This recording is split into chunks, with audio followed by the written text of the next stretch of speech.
ಜೈ ಭಾರತ್ ವಂದೇ ಮಾತರಂ. ಈ ಹನುಮನ್ ಚಾಲಿಸ ಮಂತ್ರವನ್ನು ಶಕ್ತಿಶಾಲಿ ಮಂತ್ರ ಅಂತ ಪರಿಗಣಿಸಲಾಗುತ್ತೆ.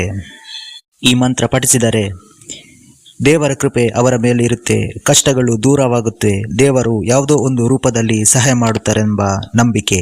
ಪ್ರತಿಯೊಂದು ಮಂತ್ರವೂ ಕೂಡ ಹುಟ್ಟು ಎಂಬುದು ಇದೆ. ಈ ಮಂತ್ರಗಳೆಲ್ಲ ಯಾವ ಸಂದರ್ಭದಲ್ಲಿ ರಚನೆ ಆಯಿತು ಎಂಬುದು ಕೂಡ ಉಲ್ಲೇಖಗಳಿವೆ. ಹಾಗೆಯೇ ಈ ಹನುಮಾನ್ ಚಾಲಿಸ ಮಂತ್ರವು ಕೂಡ ಯಾರು ರಚಿಸಿದ್ರು, ಯಾವ ಸಂದರ್ಭದಲ್ಲಿ ರಚಿಸಿದ್ರು, ಹಾಗೂ ರಚಿಸುವಂತ ಸಂದರ್ಭದಲ್ಲಿ ಅಲ್ಲಿ ನಡೆದಂತಹ ಪವಾಡಗಳಾದರೂ ಏನು, ಬನ್ನಿ ಇದರ ಬಗ್ಗೆ ಸ್ವಲ್ಪ ತಿಳಿದುಕೊಳ್ಳೋಣ. ಒಮ್ಮೆ ಮೊಘಲ್ ದೊರೆ ಅಕ್ಬರನು ನಗರ ಪ್ರದಕ್ಷಿಣೆಗಂತ ತೆರಳುತ್ತಾರೆ. ಆ ಸಂದರ್ಭದಲ್ಲಿ ಅಲ್ಲಿದ್ದಂತಹ ಎಲ್ಲ ನಾಗರಿಕರು ಅವನಿಗೆ ತಲೆಬಾಗುತ್ತಾರೆ. ಆದರೆ ತುಳಸಿದಾಸರು ಮಾತ್ರ ಅವನಿಗೆ ತಲೆಬಾಗುವುದಿಲ್ಲ. ಆಗ ಅಕ್ಬರನಿಗೂ ಮುಜುಗರ ಆಗುತ್ತೆ. ಎಲ್ಲರೂ ಅವನ ವಿರುದ್ಧ ತಲೆಬಾಗಿ ನಿಂತಿರುತ್ತಾರೆ, ಆದರೆ ತುಳಸಿದಾಸರು ಮಾತ್ರ ನಿಂತಿರುವುದಿಲ್ಲ.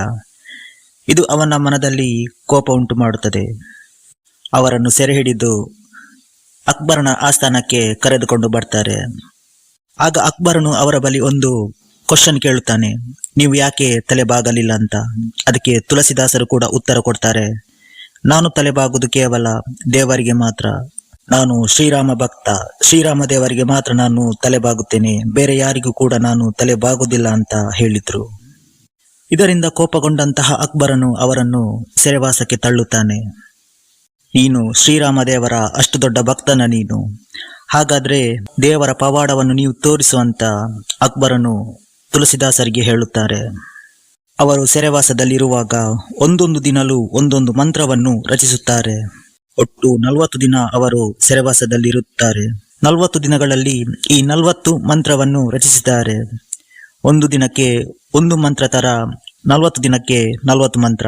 ಈ ಮಂತ್ರವನ್ನು ರಚಿಸುತ್ತಿರುವ ಸಂದರ್ಭದಲ್ಲಿ ಹನುಮಂತ ದೇವರ ಪ್ರತಿರೂಪವಾದ ವಾನರರು ಕೂಡ ಅವರ ಮಂತ್ರವನ್ನು ಕೇಳುತ್ತಿದ್ರು, ಹಾಗೂ ತುಳಸಿದಾಸರ ಪಕ್ಕದಲ್ಲಿ ಇತ್ತು. ಕೊನೆಗೂ ಈ ಮಂತ್ರ ಪೂರ್ಣಗೊಳ್ಳುತ್ತೆ. ಆ ಸಂದರ್ಭದಲ್ಲಿ ಒಂದು ಪವಾಡನೆ ನಡೆದು ಹೋಗುತ್ತೆ. ಅದೇನೆಂದರೆ ಅಲ್ಲಿ ತುಂಬಾ ವಾನರರು ಸೇರಿರುತ್ತಾರೆ. ಒಂದು ವಾನರ ಸೈನ್ಯರಂತಲೇ ಹೇಳ್ಬೋದು. ಈ ವಾನರ ಸೈನ್ಯ ಅಕ್ಬರನ ಆಸ್ಥಾನದ ಮೇಲೆ ಹಾಗೂ ಅಲ್ಲಿ ಸುತ್ತಮುತ್ತಲೂ ಕೂಡ ದಾಳಿ ನಡೆಸುತ್ತೆ. ಎಷ್ಟು ದಾಳಿ ನಡೆಸುತ್ತೆ ಅಂದರೆ ಅಲ್ಲಿನ ಜನರಿಗೂ ಕೂಡ ಇದನ್ನು ಕಂಟ್ರೋಲ್ ಮಾಡಲು ಸಾಧ್ಯವಾಗುತ್ತಿಲ್ಲ. ಆದರೆ ತುಳಸಿದಾಸರಿಗೆ ಮಾತ್ರ ಯಾವುದೇ ರೀತಿಯ ಅಪಾಯವನ್ನು ಕೂಡ ಮಾಡಲಿಲ್ಲ. ಏನೇ ಮಾಡಿದರೂ ಕೂಡ ಈ ದಾಳಿಗಳು ಮುಂದುವರಿಸುತ್ತಿತ್ತು. ಹೇಗೆ ಮಾಡಿದರೂ ಕೂಡ ಈ ವಾನರ ಸೈನ್ಯವನ್ನು ಕಂಟ್ರೋಲ್ ಮಾಡಲು ಈ ಅಕ್ಬರನ ಕೈಯಿಂದ ಸಾಧ್ಯವಾಗಲಿಲ್ಲ.